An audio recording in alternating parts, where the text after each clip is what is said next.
に使命をかけて燃える街にあとわずか届く叫びを耳にして帰ってきたぞ帰ってきたぞウルトラマ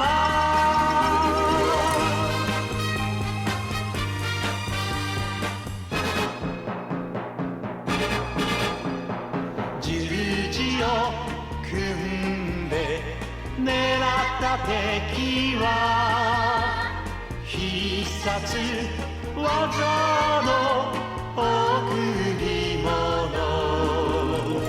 大地を飛んで流星パンチ近くに立ってウルトラチョップ凶悪怪獣倒すため帰ってきたぞ帰ってきたぞウルトラマン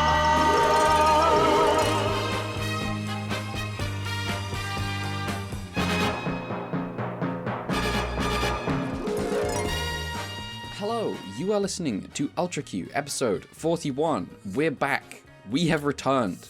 My name is Red. I'm joined by Mel. Hello. I couldn't think of anything quippy off the top of my head, because Red already said we're back. Yep.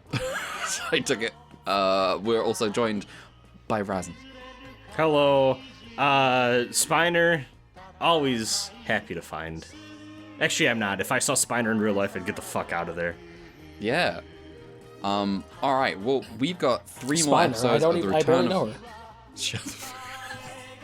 We have got three more episodes of the Return of Ultraman that we're going to be watching.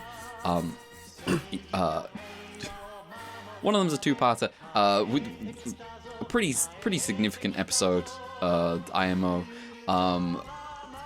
We got a good week this week. It's been a while since we've recorded one of these, because the last one we recorded was on my birthday, which is the 5th of November. So yeah, it's been a minute. Like a here month. we are. Yeah. We're back, like a month. But you know what? We're not changing anything. And so we're starting off with we're not fucking talking about Ultraman. We're talking about other shit. Yeah, this is the show that you wanted. I have been sitting on this for a while because Razen hasn't been around, and when when he had his stream, the 100 best games, and I briefly put together like a top 25 or something. I put Driver very high, despite not playing it in years and years and years and years. Can I just say how owned I am right now? Yes. You brought up on one of the episodes, or something that I was gone. I think it was just the Ultra Fight episode that happened while I was gone. Actually, wait, no, I can't remember. Well, Yeah, yes, well, I mean, yes. there's a couple Blazers, but yes. Yes, yeah. Well, the Ultra Fight episode, I believe you reference, waiting to discuss a PS1 game that we talked about on that stream. This entire time, I really expected Master of Arena. Nope, not that one. Driver. The original Driver PS1 game. It's a game about driving like old like muscle cars around Miami and San Francisco and LA and New York. Not LA most of the time because that one sucks. And the buildings make it run like shit. So the number one thing about Driver that I had forgotten, clearly, was that the game does not run great all the time, and that isn't the fault of my computer, that is the fault of the video game, is what I was learning. That's okay, because most of the time it was sick. Driver's a great game. The cars handle terribly. It's a game made by the Destruction Derby guys, and so all the car destruction is fantastic. And yeah, it's got a good soundtrack, good vibe. The undercover story is ridiculous. The turn it takes at the end is truly stupid in a way that I was like, this is absurd. I don't know. I don't know why you did this, but that's fine. And the last level is trash and shit, and I used save states to get through the whole thing. But that's okay, because this was, if Armored Core can do that and I can still put it on my top 25 list, then Driver can also do that and get onto the list as well. Driver's great. All the interesting thing about Driver is that they didn't have the tech at the time for like anything but 90-degree turns, and so that's how all the maps are laid out, and it still works, because the cars don't handle like, it's not a game about driving like cars that handle really well. It's not about driving sports cars. It's about driving like, old muscle cars, and they fucking spin out at the slightest turn. It's good. The tutorial at the beginning is way easier than everyone says it is. I don't know what they're talking about. It's fine. It's absolutely simple. It's straightforward. You just do what it tells you to do, and you do it. It shows you how to do it. It gives you a little video showing you how to do it. It's fine. Shut up. This is my get good. Yeah, I did that. I've been sitting on that for a while. I played 2 other PlayStation 1 games. This is the real shit. I played Air Combat, which is the original Ace Combat. Let's go. Nice. I need to play this at some point. Yeah, I want to play this too. It's good. It is way more like this game. Like people describe Ace Combat as arcade flight sim. It's like not simulation. It's like it's an arcade game. Air Combat was literally an arcade game. This was an arcade game that got ported to the PlayStation 1. It is obvious that is what it is. And it's a good video game. There's a lot here that's like, I'm like, oh yeah, I see that this is an Ace Combat game. And I had a good time with it. And then I finished it. And then I immediately started playing Ace Combat 2, and I was like, oh, this is a fucking Ace Combat game. Where there was nothing has changed. This is just Ace Combat. Ace Combat 2 is just Ace Combat. And there was no point in ever leaving the PlayStation 1. That was all we needed. And it's fantastic. And it's like, there's something that happened that in the Ace Combats that have like really developed story, like there's lots of cutscenes and stuff. A problem you introduce is that they want to do drama, and unfortunately, that means that sometimes they pivot mid-mission, and so those Ace Combats inherently come with the problem of sometimes the levels trick you into picking the wrong plane. Ace Combat 2, by virtue of the missions are what the briefing tells you the missions are, is instantly just better than those Ace Combat games. Like, it's, I would not go so far as to say that Ace Combat 2 is better than Ace Combat 7, maybe. But certainly, like, Ace Combat... I mean, I already don't really rate Ace Combat 5. I think it's too long, and I think the story tips over from endearingly stupid into, like, Yvonette territory that is, like... I realize all these games are sponsored by... They have, like, a screen at the beginning of the game with, like, oh, yeah, this is a fucking... I've forgotten every arms dealer in the world. Raytheon, right? They put the slap up like a Raytheon logo at the beginning. And it's like, oh, yeah. I know. But Ace Combat 5 truly the one that is like end the Cold War by joining the Navy, and we will team together, and Logos is behind this. Oh no! Yes. Oh no! yes.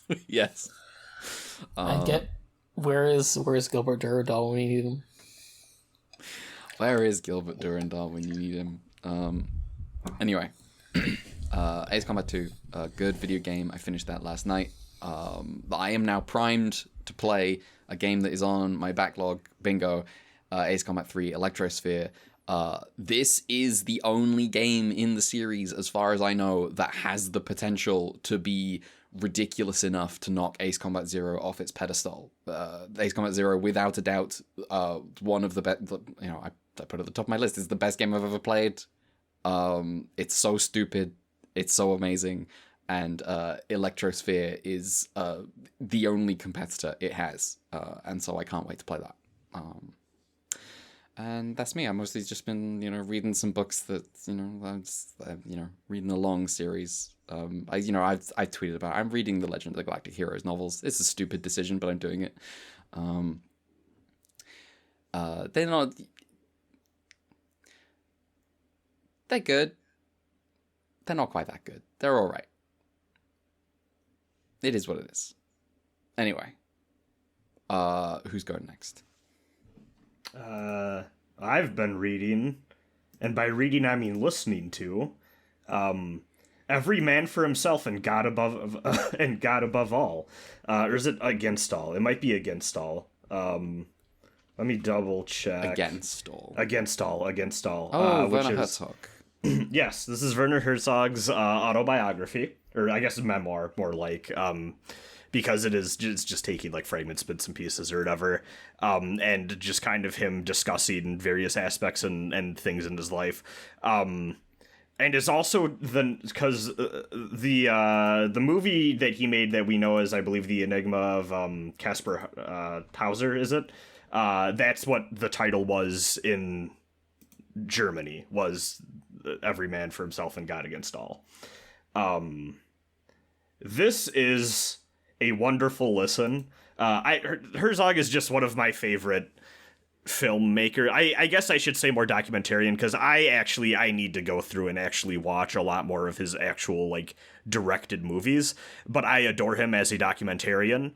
I love just listening to him speak in interviews and his thoughts on it. Especially he has this idea like, it is stupid to pretend that I am some impartial fly-on-the-wall observer. When you're making something like a documentary, you need to be a hornet who goes in and stings and, like, kind of, ruffles feathers and, like, gets action going and, like, moves things. Like, you need to be an active participant in the story, and it is dishonest to otherwise try to, like, frame this as some, like, completely objective, like, oh, we're eyes peeking in sort of thing. Like, you are now part of the story as well, just by the nature of you choosing to tell it the way that you are, which I fucking respect a lot.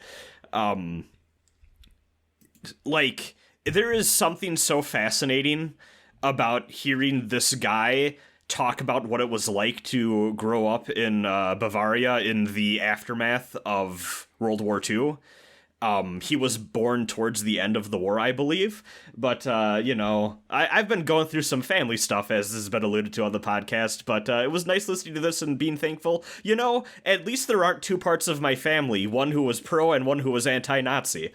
That's not Jesus. something... Oh, no. Yeah, that's not something I need to, handle. I don't need to worry about, yeah, so... But then also, too, like... There's really interesting stories about his time.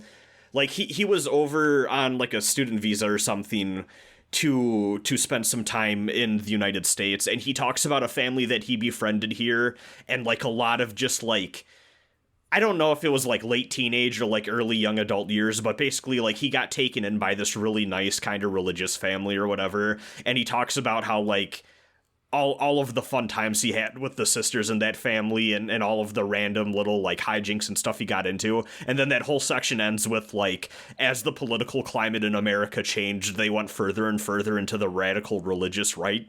And, like, the family kind of splintered and split apart as more and more people died or got mad at each other. And he's like, I can't track down any of them now. And I asked their neighbors, like, their old neighbors, where they've gone to. And they're like, nobody knows. And it's just, like, this... really sad, like, waxing and, like, waning of life that you just get from his perspective and his various takes on things. There's a lot there also, too, about, like, local, like, folk heroes almost from, like, his neck of the woods from when he was a kid. And people he knew who, like, went on to, like, do, like, a bunch of, like, radical political action and stuff like that, and kind of him talking about them from his perspective and just his take on the situation. and a lot of talk about random accidents, and he had a very violent childhood. And in fact, he kind of portrays himself up until like his early teenage years, like he had an aggression problem that like he went too far one time when he like was roughhousing with his brother, and he realized like, oh, I am going to live a very dark and dangerous life if I don't get this under control. And hearing him as an old man thinking back to that very young realization is interesting. And then my other final takeaway from this book, I need to finish it. I'm like 80% of the way through, and I've been really enjoying it. It was really fucking weird hearing a man who spent the early parts of this book talking about how, in spite of everything, growing up in Nazi-occupied territory during World War II, there was still opportunities and chances to find community and love, despite the horrible conditions that everyone was subjected to. And then later on, he talks about visiting a town in Wisconsin I have family in, where Ed Gein was from and buried, and he calls it a godforsaken hole with no redeemable qualities that that inspired him to make a movie about the death of the American dream. And I was like, well, that puts that place into perspective for me. I agree with him. That place sucks. God damn. But yeah, great fucking book. I highly recommend it. I just recommend it. You cannot go wrong with Herzog. I have maybe only seen one thing from him that I don't care for, and I don't even remember the name of it, but it's the one where it's just like a bunch of burning oil fields. And I can't remember exactly. Lessons of Darkness. Which was about like the ravaged oil fields in Kuwait following the Gulf War, and that's like the one thing I've seen from him where I'm just like, it's okay, it's whatever. But everything else from him I've really enjoyed. Shout outs to the little short documentary he filmed where he goes to an island with a volcano that's about to explode and everyone's been evacuated, and he just goes and interviews all the people that chose to stay behind, even though they're absolutely probably gonna die. And then it just doesn't erupt. And at the end of the documentary, he's just like, overall, it was kind of just a little embarrassing. Okay. I fucking love that. I don't think I've ever seen any of his stuff. I just know his name. I recommend, if you want a good starter one, I think Grizzly Man is just maybe the best documentary I've ever seen. That was actually, I watched it as part of a class, and that's how I was introduced to Herzog, and it became a lifelong love from there.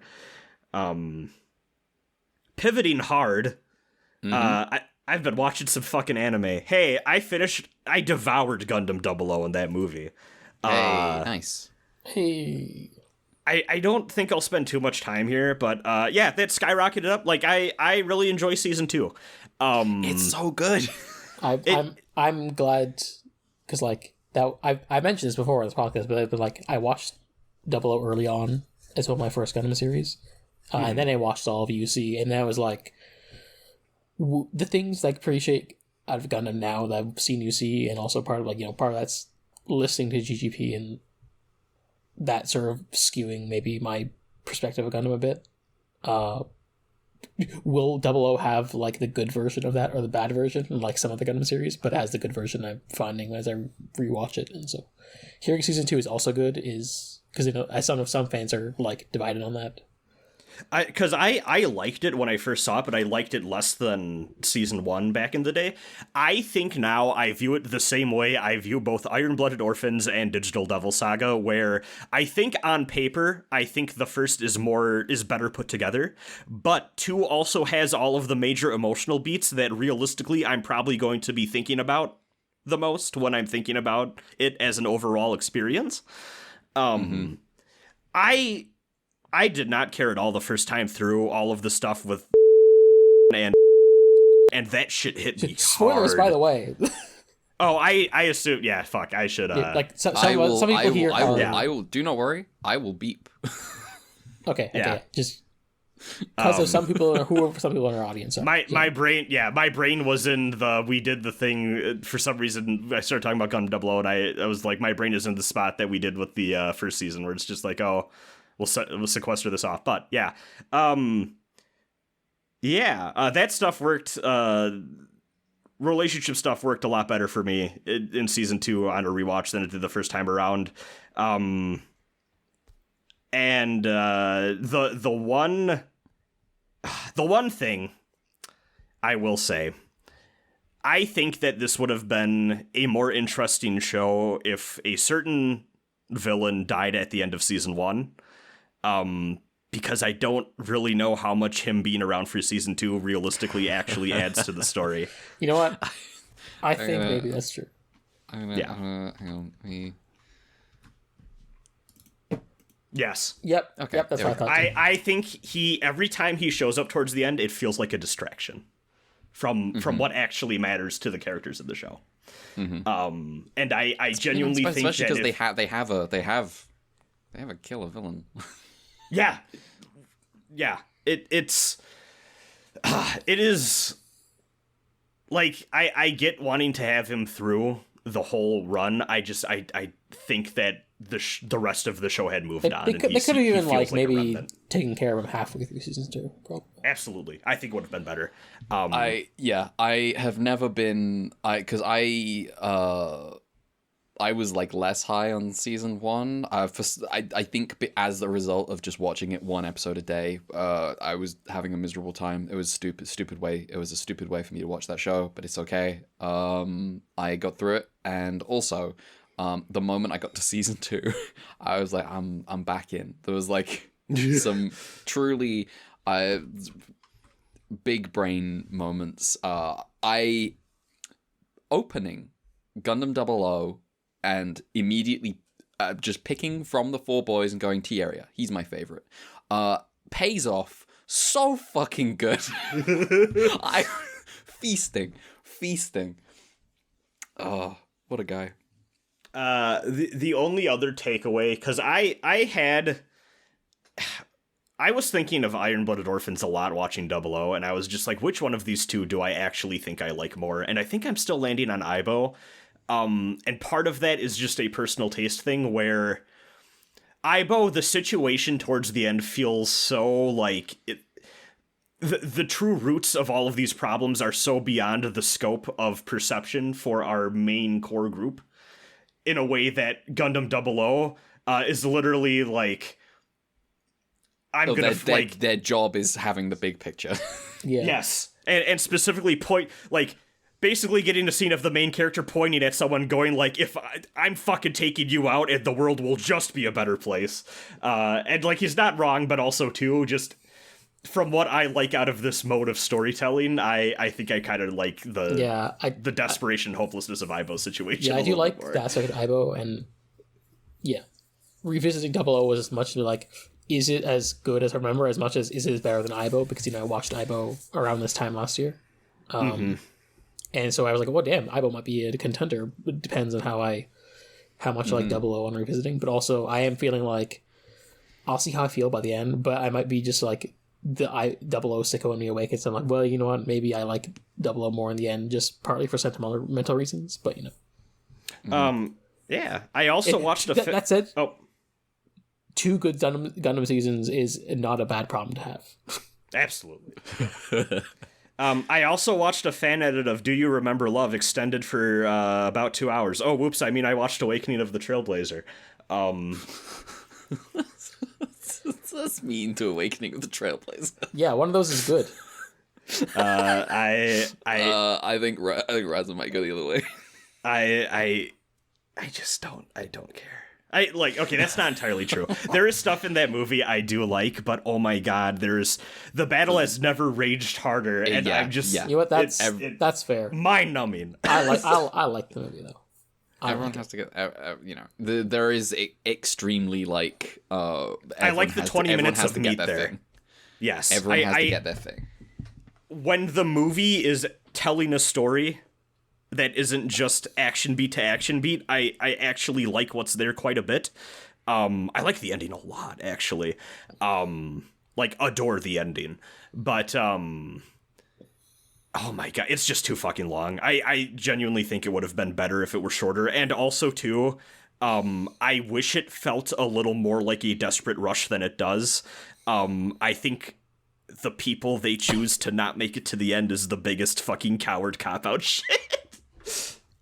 Well, at least some of them. Some of them are cool when they go out. So, some people in stage plays retroactively are made to survive, which is really funny. Honestly, that is pretty funny. But there's a point where one guy dies at that, and I'm just like, no one fucking cares about you. It's fine. Yeah. It's been a while since I've watched that movie, but yeah. I think if it was 30 minutes shorter, I'd be much more positive on it, but I'm just kind of like in the it's okay. It's okay with a very good ending, in my opinion. The conversation is to come. So, anything else? Yeah, I'll go through the rest of these fairly.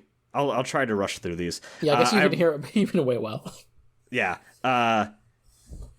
After that, Turn A Gundam went up on fucking YouTube. I was like, I'm not gonna not watch Turn A Gundam, so I made episodes into that, which, as we all know, episode 8, cow episode, incredible. One of the best episodes of Gundam. So good. And yeah, Turn A Gundam's just a fucking good... in the Gundam. Yeah. And it's just everyone going, Laurent, don't say the thing. And he's like, I'm too nice, I have to say the thing and be honest. And everyone's like, oh. What a good lad. And yeah, Turn A Gundam is good. You know, hot takes from Gundam enjoyers. Yeah. Go watch it if you haven't already. It's a wonderful time. You know what else is a wonderful time? Nathan Fielder and Emma Stone's new hit show, The Curse. Is this the one where he's just acting now and he's playing an asshole? This is a show about a couple who it's specifically them, and then also I believe played by I want to say it's Benny Safdie, right? He's one of the brothers who did Uncut Gems. I think it's Benny. I could be blanking on the name. Let me double check. Yeah, Benny Safdie. And he's like their piece of shit producer friend, because what they're doing is they have this company that has like an HGTV show where they're making very environmentally sustainable but extremely ugly houses for people in like communities in Arizona, but also like real major shades of gentrification and like neoliberal, like, oh yeah, we're helping out the community, but like everything they do is incredibly shallow, and like there's a journalist looking into them because the Emma Stone's character is the child of like these rich asshole landlords that have bought up a bunch of property. And the journalist is like, okay, so like, are your parents involved with this? Do you know your parents are pieces of shit? And she's just like really struggling to deal with the fact that like she, you know, the reason she even had the means to do this was because she's coming from, you know, the money of exploitation sort of thing. And Nathan Fielder plays the overprotective, can't take criticism husband who goes to extreme lengths to try to protect their reputation. But he gets cursed because there's a child who is out selling sodas for like $2 a pop, and they decide to film some B-roll of him helping out the community. And Benny Safdie's character is like, oh, hey, go buy just that whole pack. You know, just, you know, it's the $2 a soda. Go buy that whole pack from that little girl, and we'll just capture it as like background footage or whatever. It'll make you look really good. Nathan Fielder only has $100 on him, and he's like, well, I'm not going to actually give this little girl $100 for a pack of soda.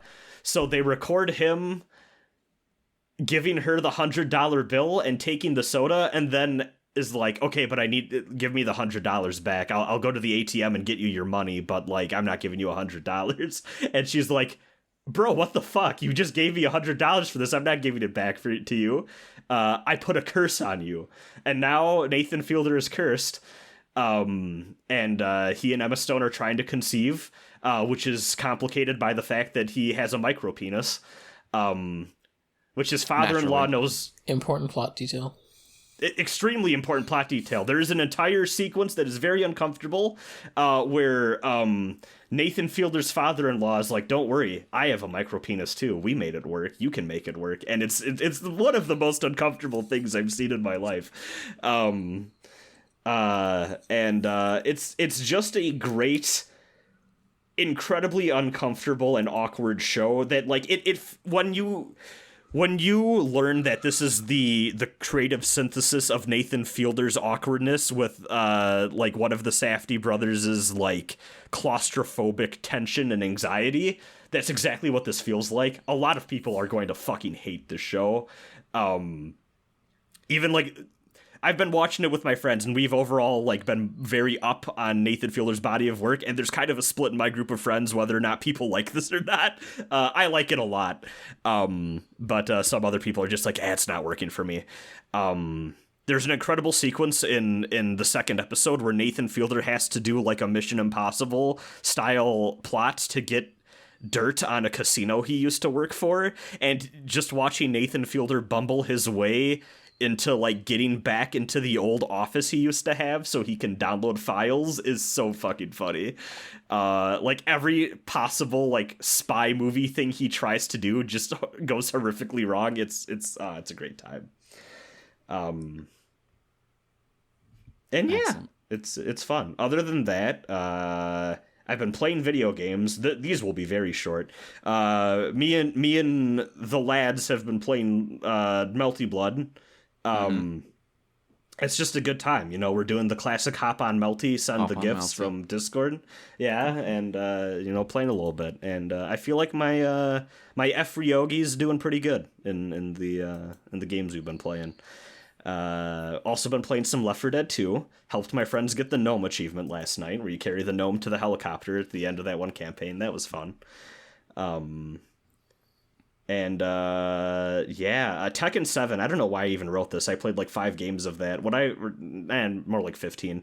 I know nothing about Tekken 7, but what I learned is that I have just enough fundamental video game / fighting game skills, and there's enough of a player base for Tekken that if you just know how to block and realize that when people get really low on life, they're going to panic and super, and you can just block it and then kill them, that gets you really far through the beginner ranks of that game. It's kind of astonishing. Good to know, because I asked a friend of mine who likes Tekken whether he was getting interested in Tekken 8, and he said, "Yeah, I'm not too sure." And then he came back and said, "Since you asked me that, I have become someone who can only think about the fact that Tekken 8 is coming out.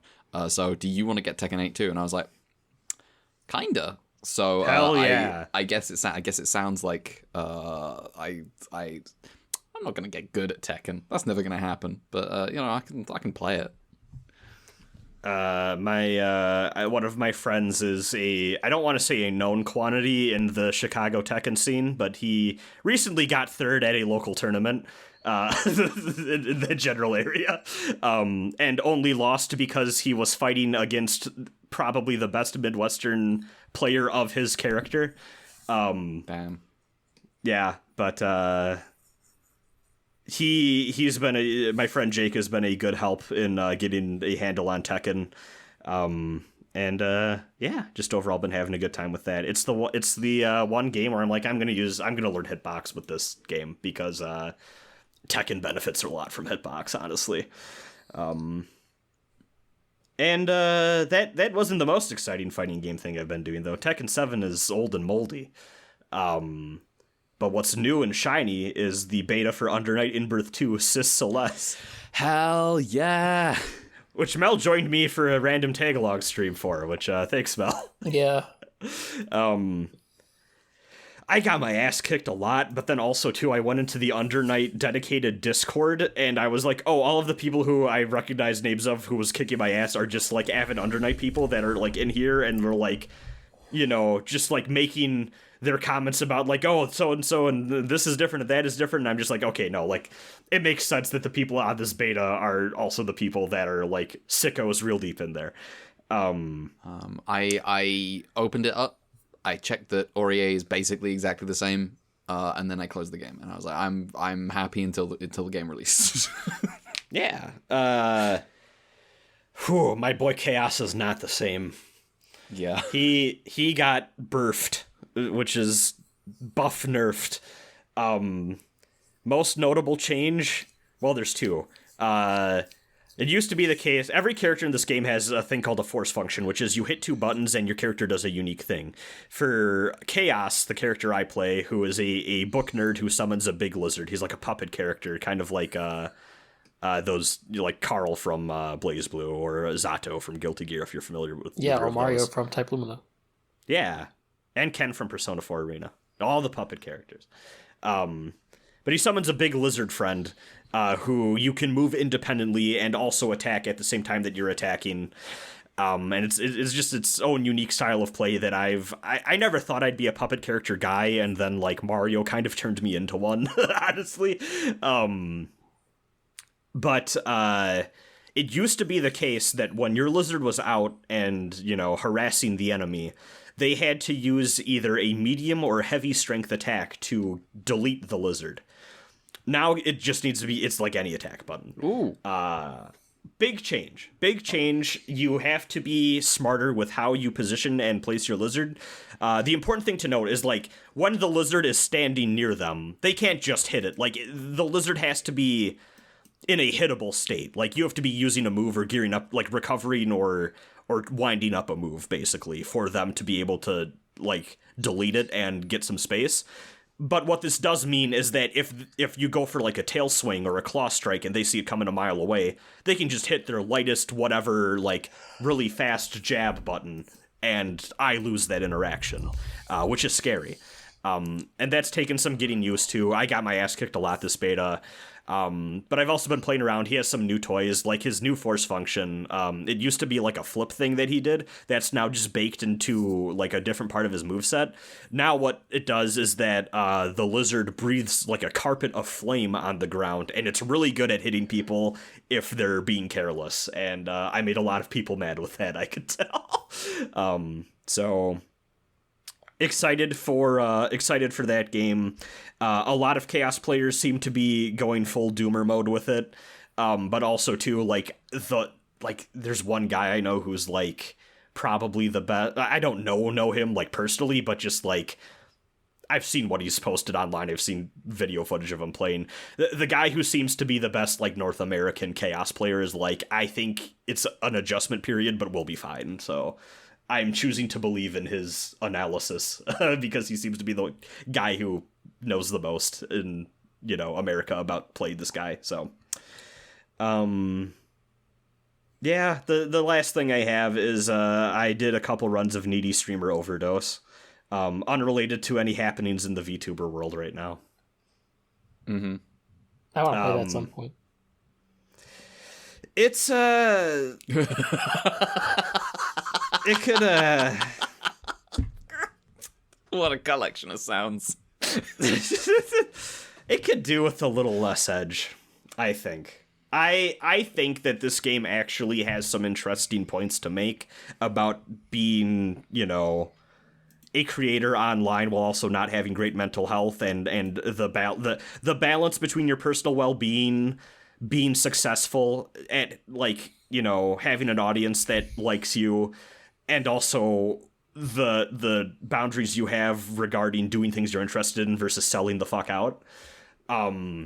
But it does this in the most like, ooh woo, you're dating a mentally ill girl who's so kooky and wacky, and she's on drugs, and she does sexy streams, and you can sleep with her to get her stress down, and it's just a little much. Like, I get that it's like it's going for like a hyper reality, like, you know, dialed to 11 sort of take on this side of the internet, but it just feels a little too overboard to me, and like also too just has some, like, I don't know exactly how the endings work in this game, but it seems like what it is that it's a game that has multiple endings, in the sense that there's a lot of game over states that tell you like game over when you get there, but I think there's like a certain concoction of stats that you can get to get to a happy ending. Okay, so I wasn't entirely sure if it was like a vision novel or like a raising sim kind of thing, but it's like mostly raising sim style. Okay, that's cool. with like all done through like a fake old vintage style Windows like UI browser thing, kind of like not exactly like Hypnospace Outlaw, but like, you know, kind of in that vibe. Like there's references to old internet shit all over the place and all that stuff. And, like, some of the writing is funny. Like, some of the jokes are good. Like, when you unlock... Because you unlock different stream ideas for her to do. And, like, one of them is like, hey, I should do a Let's Play, like, an old throwback Let's Play to, like, old games. And then she's like, yeah, today we're going to be doing a throwback stream. Let's go play some old Flash games. And everyone in the chat is like, oh, God, you're so young. So stuff like that is good. But then, like, there's also stuff like one of the endings you unlock is, oh no, you had sex with her too often, now she's a nymphomaniac. And I'm just like, this... there's like a... What it's the like... game overall has value judgments on is a lot of the times of just like, what... Is this like the Final Fantasy 2 rules, but with sex? See, the thing is, stress is one of the best ways for her to reduce her stress. But if you do it stress is one of the best ways to reduce her stress? Or sex is one of the best ways to reduce her stress. This is what I meant to say. That's definitely true. But if you do it 8 times in one playthrough, oh no, she quits streaming because all she wants to do is fuck you all the time. Isn't that horrible? First of all, I horrible. Second, yeah, no, it sounds like she got out of a room and started meeting people. Hey, well, one of the other things is that me and my friends, because I've been streaming this to all my friends over Discord or whatever, and one of the other endings we unlocked last night is, well, you had a really successful and great streaming career, but like not enough to make it like to do it as a living. And then she like texts you and is like, hey, why don't, instead of using this to pay our rent, how about we just go out and like get jobs? And then it's like 1 month later and it like cuts to like, oh, they're both like working. They're just like, you know, just both got stable jobs elsewhere, and she kind of abandoned her streaming career, and people on the internet are sad about it. And then I guess she abandons you too for some reason, because now she's working, and that leads to that.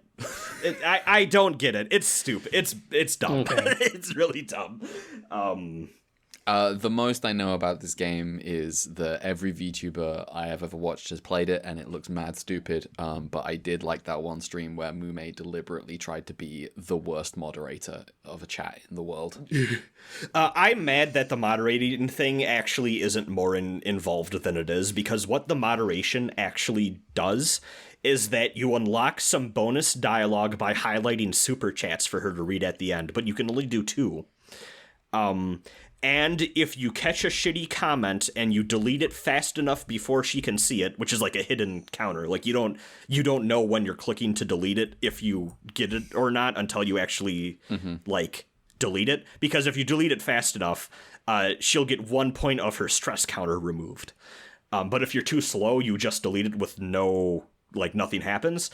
Or if you delete like the wrong type of comment, nothing happens. There's no consequence as far as I can tell for just deleting everything. I'm sure there probably is something if you go overboard. There could be like, you know, I mean that, you know, I don't know that I'd want to play it, but that, you know, moderating a chat, that could be just, you could make that a game. Well, the thing is that I had a friend who, do you know those like Vampire the Masquerade, like more narrative driven things that like, I think they're out on like the Steam and Switch or whatever, like they've made like 3 or 4 of them. One of those games has Arcwade in it for some reason.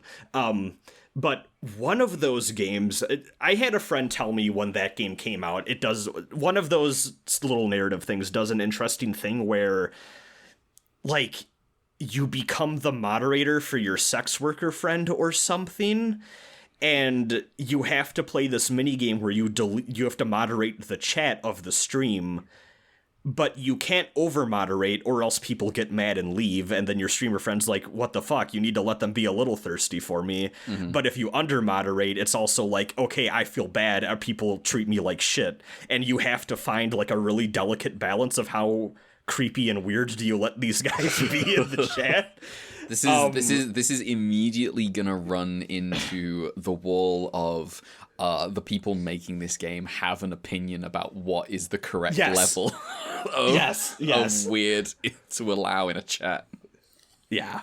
But like that sounds interesting to me in a way that this does not. And to be fair, I want to be clear. This was a conversation that I had with a friend years ago. I don't know how much of that is accurate to what actually playing that vampire game is like, but that was my takeaway. And I was like, oh, that actually does sound kind of interesting.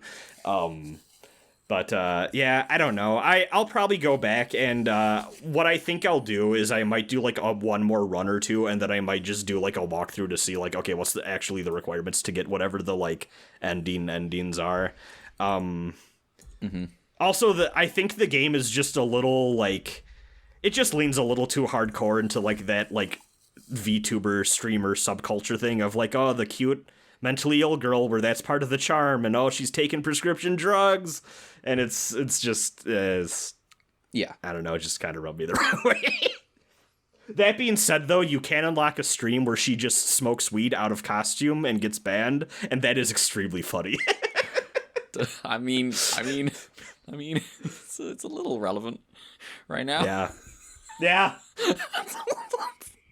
If you want to donate $250 to take for me to take silly pills, we have a code. No, don't do that. Absolutely ridiculous situation that I will not be looking into because I simply want to sit on the sidelines and go like, damn. Mal, what have you been up to? Not a whole lot, to be honest. I've seen the most of the same games I've been playing. Saw some movies. Yeah, we can talk about movies now. Yeah. I saw Master and Commander Oceans Are Battlefields. I didn't. That's fine. I also did not. It's fine. It was nice, entertaining. There's some guys on boats. It fucking sucks to be on a boat in the 1800s. I saw another movie, but I can't talk about it for reasons. Okay. At least for the audience reasons. But yeah. Here, I'll say the movie in the chat, and you'll know why I can't say it. Okay. Yes, naturally. Yeah. Yeah, I like that one, but yeah, can't talk about it for now. And then they will have already probably heard this, but yeah, it's Godzilla -1, but we did a spoilercast for it. Yeah, there is going to be a spoilercast. I don't know when you're putting that out. That's entirely, I don't have to think about that. This is fantastic. Yeah. It'll be before they hear this. The first Ryzen Brand edited Ultra Q episode. Get ready for the air horns. God damn. I can't wait for it to, maybe it'll... Alright, well... unless you have anything else. I'm good. We can continue. Alright. Well... Slipping in under the hour mark, we can talk about the return of Ultraman for the first time in a month. Ooh. We're back. We've returned. We have returned. We have episode 4, Fatal Attack, Meteor Kick. He sure does. He sure does. I got a little summary here. Summaries this week, once again, like last time, a little bit shorter, on the shorter side, just so I can like run through it, and then we can just talk about the episode. Yeah. Also, it's Ultraman and not Ultra 7. Well, yes. Actually, there's more plot stuff and character stuff in this show. There is, but at the same time, Ultra 7 had like a certain density to it sometimes that was not necessarily like even in character stuff. There was just stuff, a lot happening. Like I can't go through a summary without mentioning the mandolin submachine gun. That will come up later. That will be relevant in a bit. I watched these episodes from like 2 to 3:30 a.m. this morning, and I was able to follow them just fine, thankfully. Nice. Yeah. So, episode 4. The MAT responds to a kaiju attack. The kaiju is moving toward a nuclear power station and must be stopped. Hideki Go crashes his jet and becomes Ultraman, but the kaiju has a force field that blocks all of his specials. Ultraman is defeated, and Go is rescued with his leg injured. He's left to recover in hospital while the rest of the team figures out what's going on with this kaiju. It seems to be on its way to another nuclear power plant. It must want uranium. At the hospital, Go is visited by Aki, Jiro, and Oka. Go wants to talk to Oka about work, but Jiro makes things awkward by saying Go has a thing for Oka, and then he's busy telling Go, now listen here, you are not gonna Frau Bo my sister. This is... Go escapes from hospital a little later and starts doing truly ridiculous training while he's got an injured leg. He's carrying logs up mountains and trying to jump chasms. Aki and Jiro find him and watch, and Aki is satisfied that Go isn't dumping him. He genuinely isn't dumping her. He is genuinely just too fucking dedicated to fighting kaiju. Jiro is confused. Jiro is confused. I'm watching Go trying to jump a chasm, and I'm also confused. The team fight the kaiju, and Go appears with his new move he's learned. He turns into Ultraman, and he jumps over the force field, kicking the horn off the kaiju's head. This disables the force field, and now Ultraman destroys the kaiju. The day is saved at the end. So yeah, we've got the weird triangle. This is the classic triangle in the Japanese stuff that I have seen, which is the normal, like the girl that he's known all his life, hometown childhood friend, and then the cool new girl, who it has, she's in the MAT, and we're getting some seeds of that, Go is ridiculous this episode. Yeah, I adore that. I mean, we've kind of, I think, talked already in the first episode. I can't remember fully because it's been so long, but I believe we talked a little bit about how, like, it's a breath of fresh air that it's obvious that he's not entirely all competent like Ultraman was. Like, he has flaws, and like he's gonna take a couple bruises on the way there. And this episode is just a perfect encapsulation of that, where he just fucking eats shit at the beginning and he has to deal with that the rest of the episode. And I like that a lot. Yeah, he fucking loses very quickly, and us to get over it. Yeah, Go loses a lot more in this show than Hayata ever did. Hayata lost like once. Yeah. And it wasn't even Hayata. It was so important. It was so fucking important that they were like, oh, this changes everything. What do we do? Yeah. Now he's just... Now every other week in this show, they're just like, well, fucking Ultraman couldn't take her over. That fucking sucks. And then Go's just kind of off in the distance. Like, I got my ass kicked. The way I'm gonna make my leg get better is I'm going to jump over things. Yep. Perfect for the healing process. Until my leg is better. Stupid Ken boy. Sakata, a guy with a limp. Yeah, this is fine. Yeah. Yeah. Ken Aki comes back from the hospital, is like, Go escaped?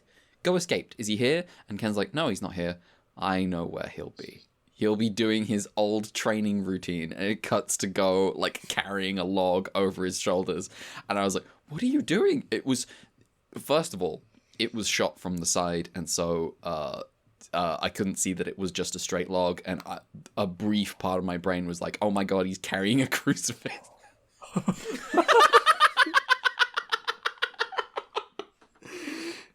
That would be really funny.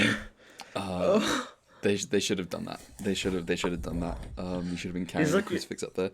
He's one of those like Mount like Golgotha like crucifixion like reenactor people. Wait, what do you mean one of those? Do those exist? Yes, there are people that reenact the crucifixion. Like that's a whole thing. I mean, they have like the plays on Easter at churches, don't they?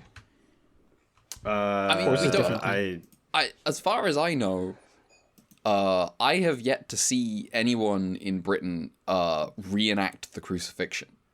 I don't think this is a very like devotee in some parts of the world, like this isn't happening everywhere sort of thing, but it does happen various places around the world. They do reenactions, like reenactments of the crucifixion.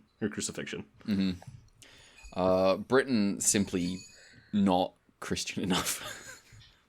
we just a little too laid back about it. Just swap out the Pope for the King. It's fine. Yeah, swap out the Pope for the King, and then you just kind of stop caring, really. Different religion now. No, show up on Sunday, you're fine. Maybe, not even Britain every week. Britain be like, technically we're Protestant because it's not the Pope. Even if everything else is the same. Yeah, I mean, there's, one we can be one of the many denominations. It's basically the same. So I looked into it. Apparently, it's really big in the Philippines. Ooh. Okay. It's held every Good Friday and is part of the local observance of Holy Week. Sorry, Philippines, for making you that Christian. That one's in Spain. That one's in Spain. Yeah. What's Southeast? I know Britain's getting it. Is it? I'm thinking of Malaysia. Yeah, Malaysia. Yeah, Britain's Malaysia. That's Malaysia and Singapore. Yeah. I guess this is a good time for production notes. Yes. Yeah, hit us we with do some those. production I notes. forgot.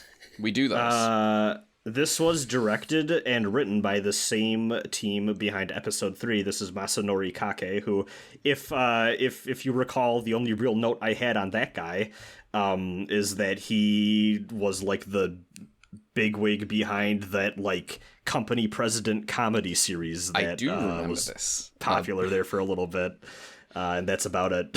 That's all he had. And then also this is written by Shozo Uehara again. Nice. Spoiler alert, every episode this week is written by Shozo Uehara. Yeah, he's like the guy on Return of Yes. Ultraman, it seems, maybe. Yeah. Yeah, this is just a competently done little arc about go getting fucked up and go figuring out what it's going to take to beat the giant monster, and then he does it. We might wind up saying this literally every week, but, I'll say it anyway until we're tired of saying it.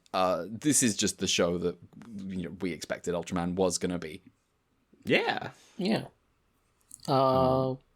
Just a little fun fact. The Kaiju this episode is Kingosaurus the Third. Kingosaurus the Third? Yes. What happened to the first two? And the number in its name is a reference to how it's, technically speaking, the third King Kaiju. So we got Red King. Red King and Ella King. Oh. What about King Joe? He's different because Shit. he's a Tetsuo Kinja reference and is also a robot. Oh, I see. But he's a king in my heart. Yeah. All right. That's fair. I'll allow it. He's in a kingdom all his own. He is. Yeah, with Crazy Gone. Yeah. Yeah. Yeah, the best kaiju in Ultra 7. Easy. Allegedly. Yeah. What do you mean allegedly? I'm in charge of editing this podcast. I'm going to cut out that allegedly. No. Alien Pole is going to haunt your dreams tonight. Hey, he can do whatever he likes. It's fine. It'll be funny. It's gonna be really cold. You're gonna freeze. It is going to be really cold. He's not wrong. Yeah, I've been looking outside periodically as we've been recording. It's dire out there. Fuck Wisconsin. We got snow over here too. Ultra 7 voice. Oh, my poor guy hates winter so much. That's why he got weak towards the end of the show. Is it got towards winter? That's all it was. It is funny how, in a way, you can make the case he has like seasonal affective disorder. I found out that can go the other way. Like, it can be summer that does that for you. Really? And I was that makes sense. I guess. And I was like, oh, me.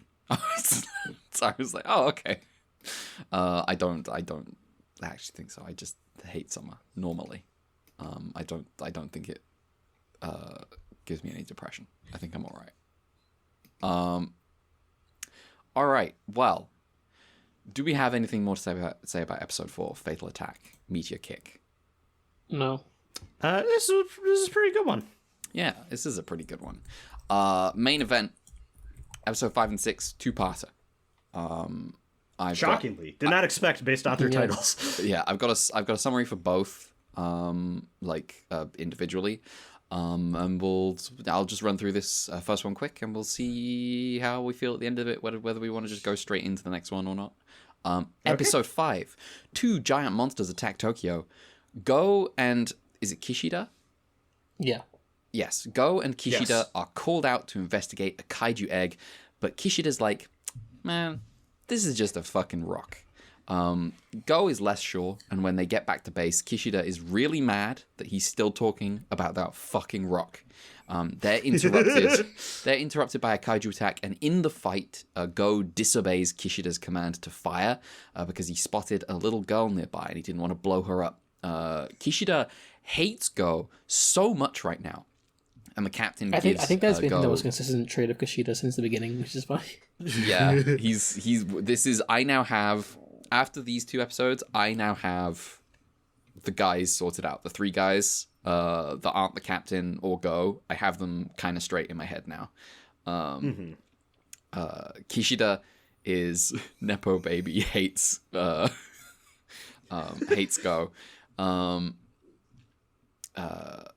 The captain gives Go a few days suspension for disobeying orders. Go tries and fails to investigate the egg again because it's already been buried, and then he hangs out with Ken. Aki goes shopping to buy Go a new shirt because only a specific place has his size, and I'm gonna be honest, he looks like an average-sized human being. I'm gonna be real. I don't think there's anything remarkable about Hideki Go. Is he like really tall and I just haven't noticed? I have no idea. I don't. No. Anyway, so. The egg, the rock that is definitely an egg, an Ultra Q egg, starts to grow and causes earthquakes and cave-ins, and Aki and 4 others are trapped underground. The kaiju hatches, and it's a big earwig. They call it the twin tail. It's one of those little bugs. In fact, it's the prey of the other kaiju that has been rampaging, which must explain why that first kaiju is active. These 2 kaiju meet and fight, which is a spin-off series of... No, never mind. Go returns... God damn it! Go returns to the MAT in time to hear... Okay, I don't know.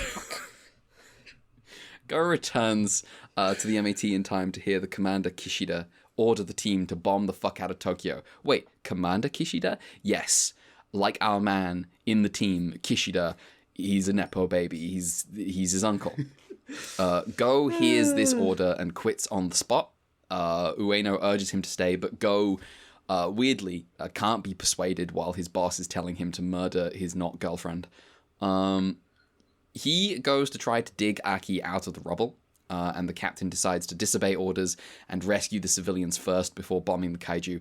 Ueno lends a hand to Go, and then the kaiju appears and Go is like, you handle this, BRB, and goes to fight as Ultraman. Will he win? Will Aki die? Will Kishida give Go a break? Find out in a couple of minutes when I summarize episode 6. The end.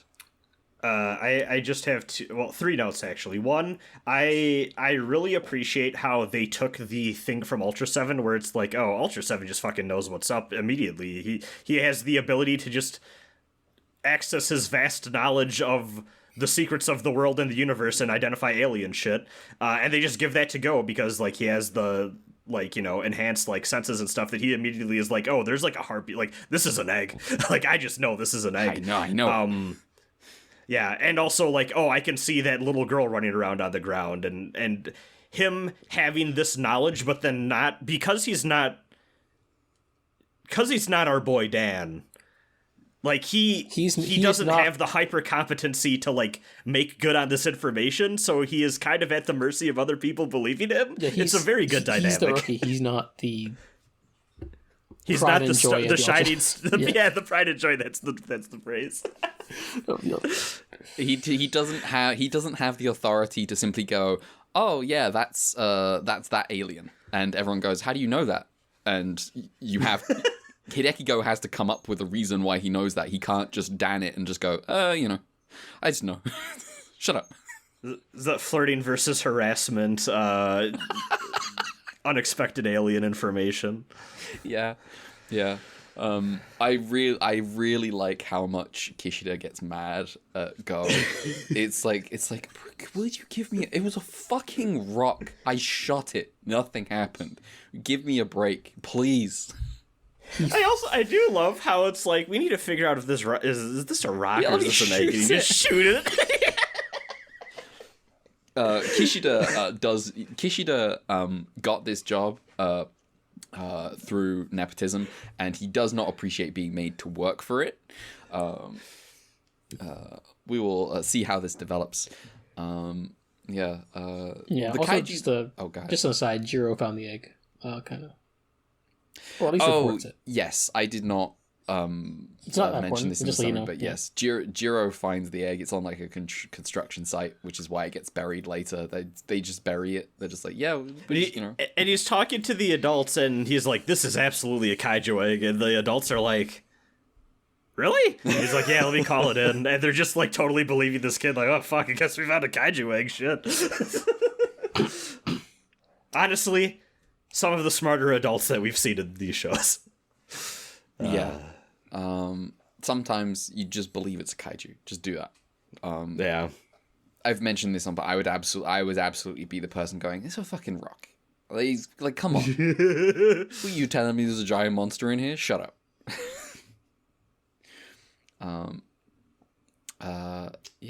I have two more things, and they're both monster related. I think the gimmick of there are two monsters, and one of them shows up because it's like, oh, food.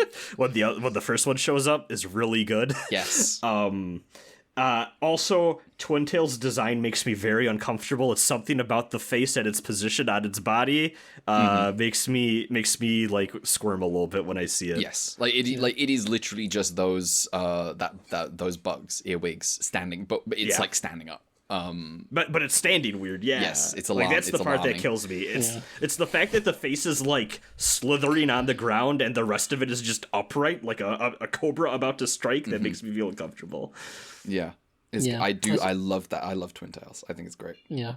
Oh, just a little fun fact. I wish it wasn't called that. But you mean like the hairstyle? Yeah, it's just kind of know. Silly. Just a little fun fact. Turning back the clock, like a month or so. Mm-hmm. Do you remember the episode of Blazer with the underground monster? Yeah. Who made people's fears show up? Yes. At the time, we only knew one of the 4 reference kaiju that the miners saw in the hole, and as of this point, we have now seen 3 of them. Oh, damn. Wait, what are the other 2? So one of them is from a feature show, which we won't get to for a while. One of them is M1, but the other 2 are Chakong from episode 1 and 2 of this show, and Twin Tail is the other one. Damn. Nice. Wow, interesting. So it just funny timing with that episode again. We didn't know at the time. Oh, go ahead. We didn't know at the time, but then within basically immediately. Mm-hmm. We get a little more Ueno this episode. Yeah. Yeah. He's coming through a little stronger. He seems like kind of like the closest to Go in terms of like if anyone's gonna be his bro, it's Ueno. Yeah, like Minami is the guy who likes him, but who's still like a superior in a way, and will be like, respectfully, you're wrong. Ueno, I guess, is more of a bro, but we'll see how the dynamics play out. He seems to be on his level, and is also like advocating for him the most. and is like the most like, wait, no, don't leave. You have to stay. It's important that you're in the MAT. And and Go has to be like, I'm not going to talk about this, but the MAT is currently trying to murder my childhood friend. So, no. Yeah.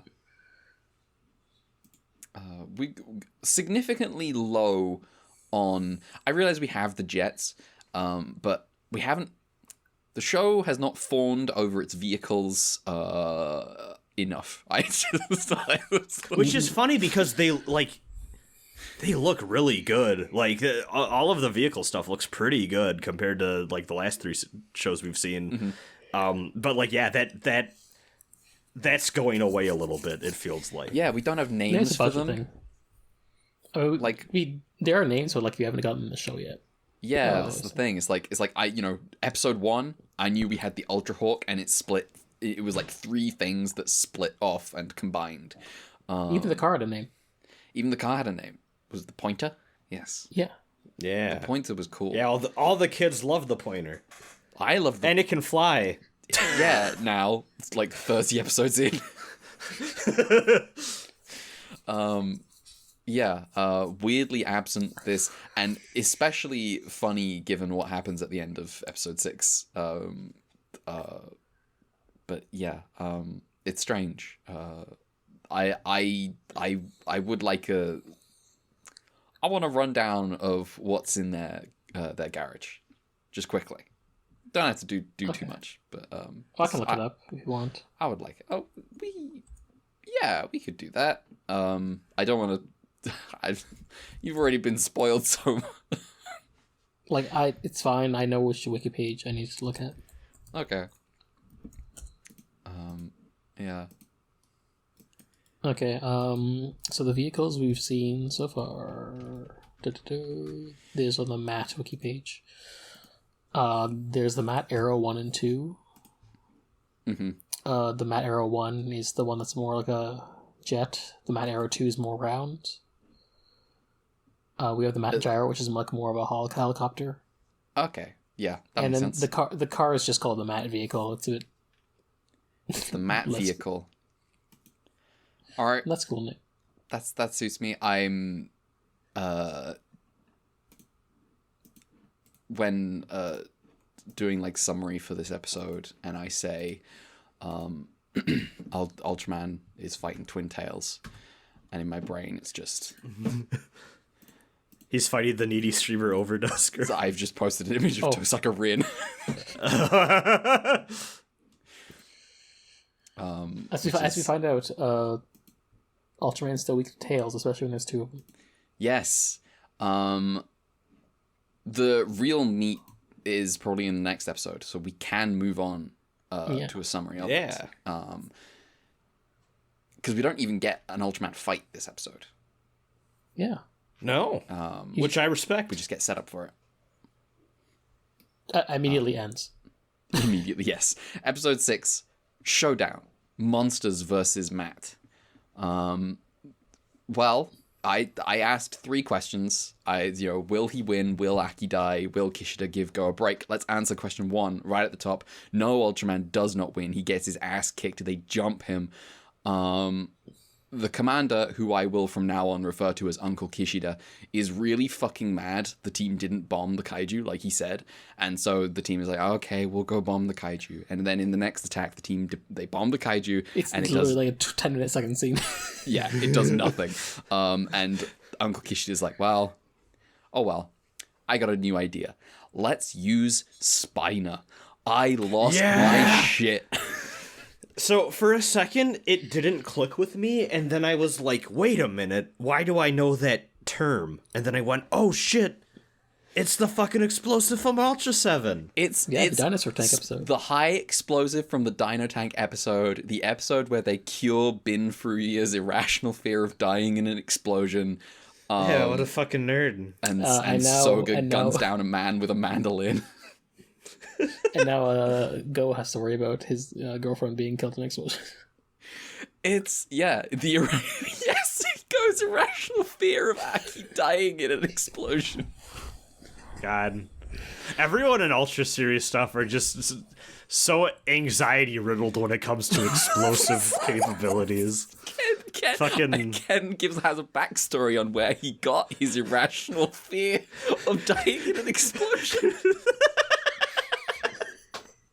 And it's I was 3 God. in 1945.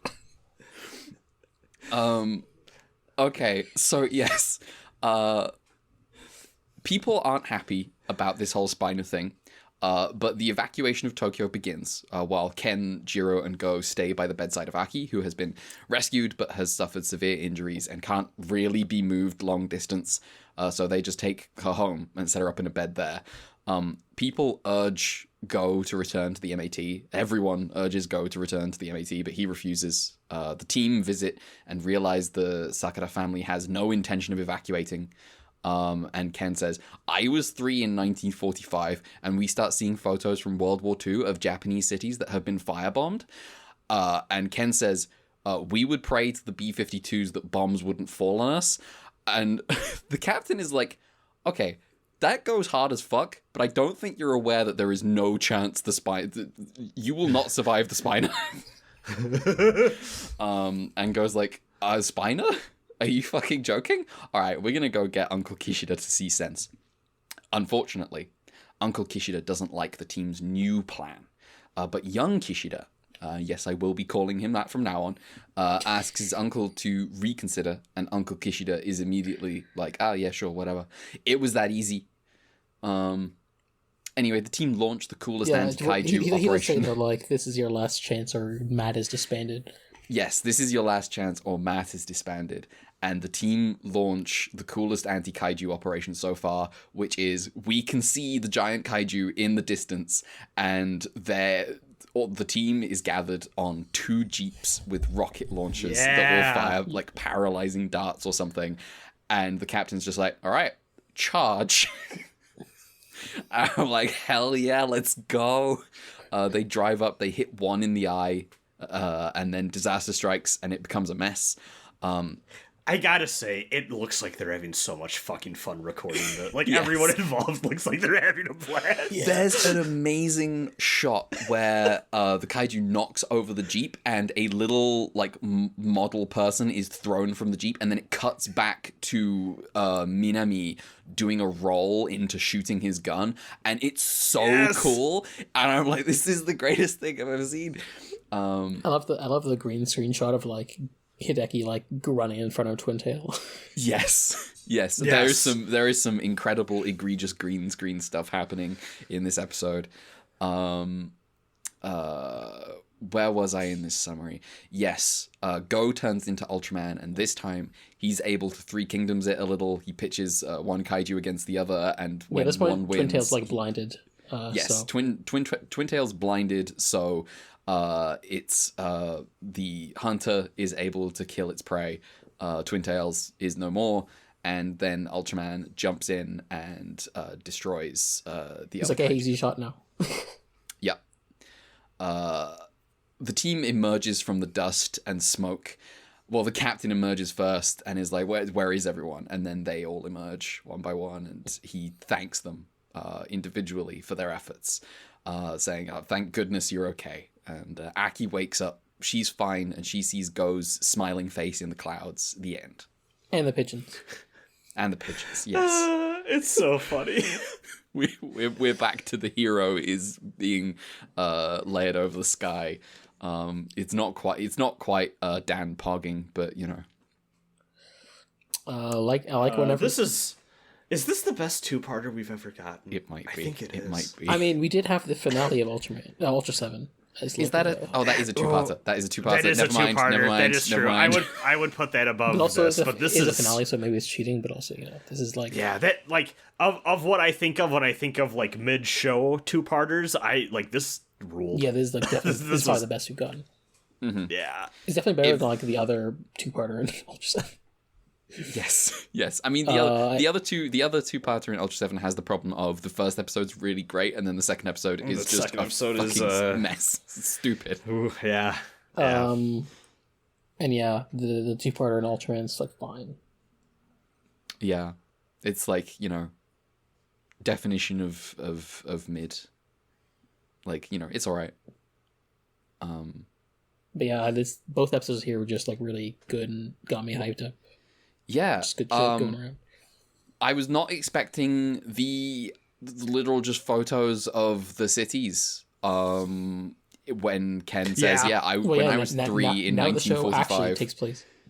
Yeah, well, now the show actually takes place in the 70s instead of like being weirdly in the future, vaguely.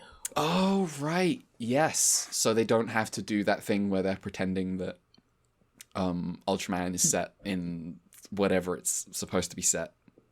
Like 90 something, yeah. Yeah, Jamila dies in like 1990 something. Yeah. I do also think it's interesting too, like, I mean, I'm like everything with time, things become easier to bring up in a cultural context too. So like I don't think making the first 3 shows they would have been comfortable including something like that so much as they do here. You know what I mean? Like we've already pointed out, like you can feel the time that has passed, even though it's not the biggest jump in the world between Ultra 7 and this. Like the world has changed. Like yeah, there's definitely been a shift in the wild culture. how like in the 3 years between the 70s do happen. Yeah. Yes. It's just like immediate. Everyone's converted now. Yeah. I know I've already talked about it, and I cannot bring this up every episode, but I'm just like, the outfits in this fucking show. Goes shirts. Yeah, the shirt that she goes to buy him. It's just like when all the women are out shopping the dresses they're in, just like the vibrancy of those colors. It's a mood. Women be shopping. Classic mode happening in this show.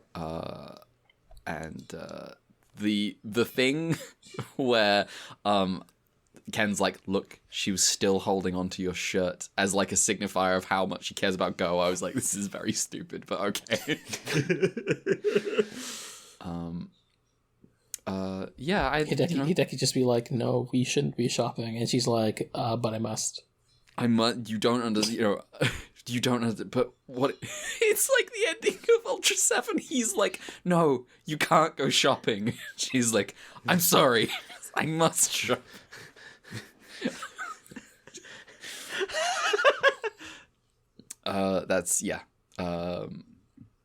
That's everyone gathers around. Do you think she's still out there shopping?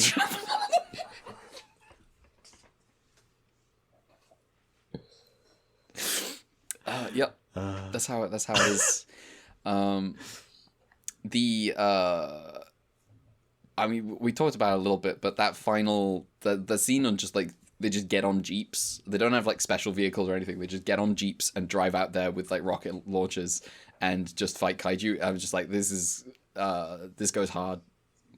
Yeah, just being blown black like over sand dunes. Yes. The sunset going while the Matt theme plays. Mm-hmm. The Matt theme is so much cooler than the other team themes. Yeah. Are you using that as the credits theme for the show? I am going to be using that. Yes, yes. Good. Because it's good.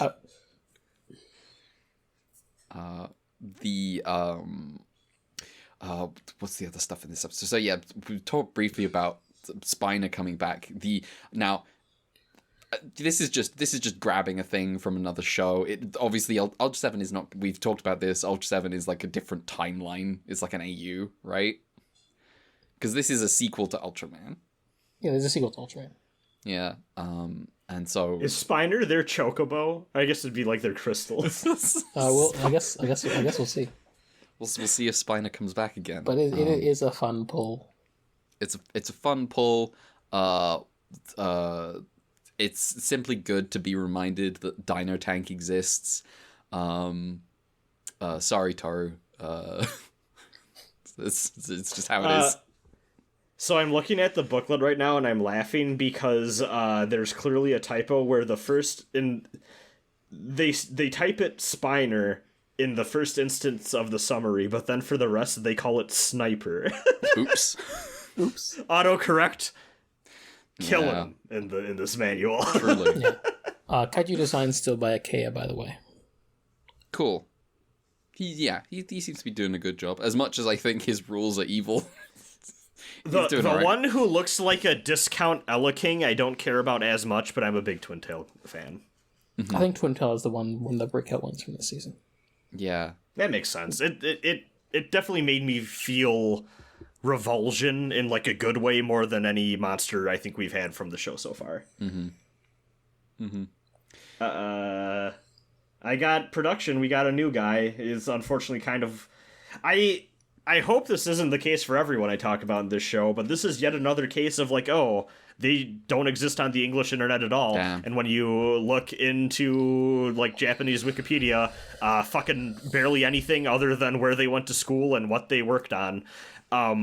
So this episode, this two-parter was directed by Yoshiharu Tomita, who I guess his biggest thing is that he was the primary director in charge of the majority of the Toei mystery comedy series as it's being translated here. Oh yeah, I know. But I'm vaguely aware of that one. It's a weird one that isn't mostly translated.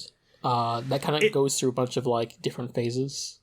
Well, it seemed to me, reading through, trying to make sense of what this almost feels more like it's a time slot than it was a series. It's kind of like a meta series in a way, where they count as a series, but doesn't really feel like it. Like it starts off as like a Robocon successor. This is like also an Ishinomori like co-production, but like it starts off as like there's a few seasons where there's like a mascot thing. And then it becomes, for whatever reason, a couple seasons of like Phantom Thieves, and then it becomes Magical Girl for some reason. Yes, that's the thing I'm seeing here. Is just like there are 3 eras of this, and they're all about like 40 to 50 episodes. Yeah, and for in the very last episode of like the last show, Ultraman and Bolton just show up, which is fun. Oh, nice. He hasn't finished the job. No. But then also, worked on Captain Ultra, worked on Giant Robo, worked on, what's the English? Planetary Robot Vanguard Ace, and then also Video Warrior Laserion, which I own a fucking Blu-ray of. I'll watch this at some point in my life, I'm sure. And actually, I almost missed this, Kamen Rider Super 1. Okay. So, definitely around in this milieu. But doesn't seem to really have, like, a big claim to fame. Was just, like, doing, like, random directorial and screenwriting stuff from place to place. So, actually, sorry, he directed a movie that doesn't even have a Japanese Wikipedia article called, and I quote, Freaks 3. Damn, I want to watch Freaks 3. I think I need to watch Freaks 1 and 2 first, but you never know. Fun fact about Super 1. It was the 1980 Kamen Rider season that aired after, like, the reboot season, the 1979 Kamen Rider, retroactively called Sky Rider. Mm-hmm. And then there wouldn't be another Kamen Rider show for another 7 years with Kamen Rider Black. The 2000s were truly a wild time for them just to turn around and just go, yo, we're just going to make one of these every year. They almost didn't. They almost didn't. Yeah, they did Kuga and Agito, and then they were going to stop. Yeah. Because they were like, between the Metal Heroes franchise, they did like a Robocon reboot, and then they did Kuga, and then they did Agito, and then so the producers were like, okay, we did a trilogy of like Ishinomori, like throwback seasons, and now we're going to do something new. And then 9/11 happened, and they were like, we need Kamen Rider to something about morality and justice, and then they made Ryuki. And then they made Ryuki. Oh my god. About, Is Ryuki like, 9/11 brained? No, the idea is like, oh well, we need to like show that like different people have different views of justice, and doesn't necessarily mean it's right, kind of thing. Oh my god, that's that's so funny. That's so funny. And then Kamen Rider just kept going after that. Damn. It was worth it just for the existence of Kabuto. I like Ryuki memes. I have to. After I'm done with Kuga, I'm probably gonna. I know you want me to watch Agito, but I'm probably. Gonna you can watch it later. The important thing is like watching Agito after Kuga. Oh yeah. I'll eventually. It will happen. You don't have to. You can get to Ruki after. But yeah, I want to watch Ryuki because Ryuki is like truly seems like a source of a lot of Urobuchi brain, and I have a severe case of that. So I have to witness it. Also, it's just apparently everything I like ripped off Ryuki. So He is also very influential in the franchise. Excellent. So the significant stuff in this Ultraman Return of Ultraman episode is like it's the whole like whether being in the MAT is like whether the MAT is like a worthwhile organization to be in, and the Or whether... from the other angle, whether the MAT is a worthwhile organization to fund. Yes. Real scarred energy here. Yeah, and that is the other like significant thing is well, I say that I've moved on as though I've talked about it. I haven't really. It's the whole like Go and Ueno like at odds over because like Uena's like, well, I don't like these decisions either, but like if I'm not in the monster attack team, I can't do anything about it. And Go's position of you don't seem to be doing anything about it. It's you're taking orders. I'm not gonna. There's also a bit like a line where Uena's like, you have a family to go back to, but I don't have anywhere else. Yes.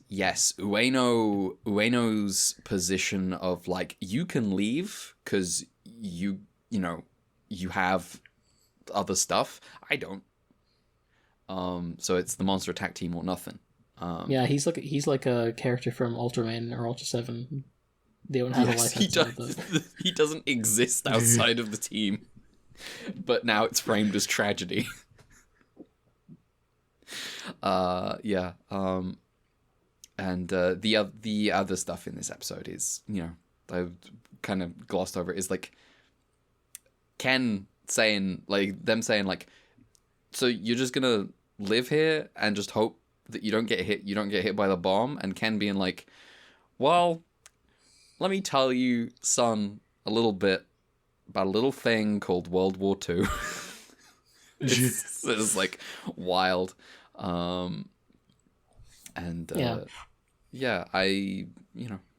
just think these are, we kind of,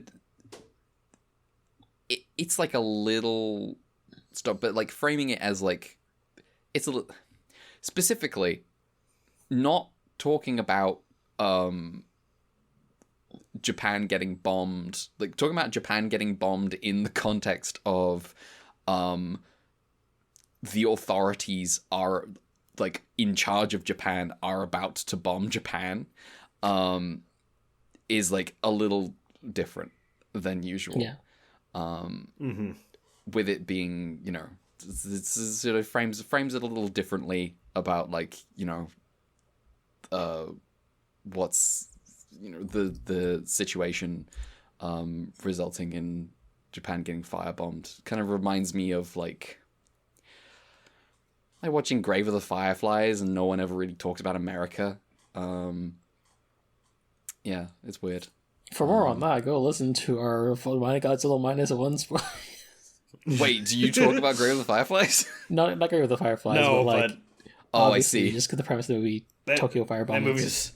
That movie's about some shit. Oh, I see. I understand. Yes. All right, that makes sense. Yeah. Do we have anything also more? Jun's back. Oh, yes, I forgot about this. Jun's back. He's back in his like advisor role. Yeah. He got a new name this time. Yeah. Apparently 3. His crimes at separate universe, but in the Ultra Guard, Yeah. what is it? The other thing? Yeah.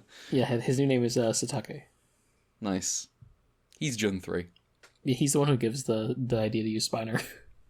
Oh my god, yes, he does. That's so fun, Jun. What are you doing? He's gone off the deep end. I see Pegula in everything now. Fuck. I have to burn it all away. Oh no. Yeah, we talk about Pegula, and that's Wallercast too. We do. God, the true ideological rivals at the end of the Ultraman franchise, Jun versus Ide. This was all 100-year project to tell the greatest. It had to be this way, please. Yes. It's gonna be so good. Man. Alright. Well, do we have anything more to say about this episode of Return of Ultraman? It was sick. No, it's a good time. It was sick. I'm looking forward to the rest of this show. It's just hit like a level of just like fundamentally fun to watch that is like I am looking forward to this version of Ultraman.